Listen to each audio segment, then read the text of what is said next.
Hi mga kuripot! Ako lang ba yung namamahalan sa mga smartwatch na nabibili sa mga malls na libo-libo ang presyo? Nakahanap ako sa TikTok shop ng super mura na smartwatch na kamukhang-kamukha nun sa Apple na nagkakahalaga lang ng 600 plus. Ito nga pala yung KD19 Pro at meron silang pa freebies kagaya ng screen protector at isang extra strap. Ang laman ng box ay itong user manual, kasama na rin yung kanyang magnetic charger at yung mismong smartwatch. Color silver nga pala yung in-order ko at marami din silang colors available.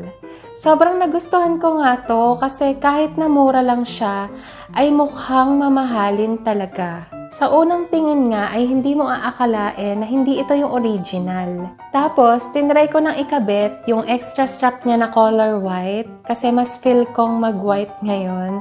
Tapos, madali lang din siyang ikabit at nung sinukat ko na siya ay napakaganda niya talaga. Sobrang stylish, 'di ba? So, ayan, inopen ko na. Tapos, marami siyang wallpapers available. Tapos, hindi rin siya malag at sobrang bilis pa niya. Pwede ring malakihan at maliitan yung mismong app icons. At syempre, kagaya ng ibang smartwatch, meron din siyang sport mode para matrack mo yung activities na gagawin mo. Napakadaming ang features nito at halos kompleto na.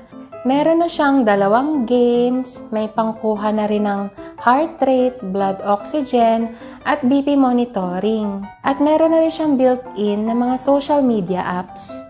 So, tinry ko na yung kanyang magnetic charger na sobrang ganda at gumagana naman na maayos. For its price, sobrang sulit talaga bumili nito. O, sa mga nagkukuripot dyan, click nyo na yung yellow basket. Yan lang. Follow for more!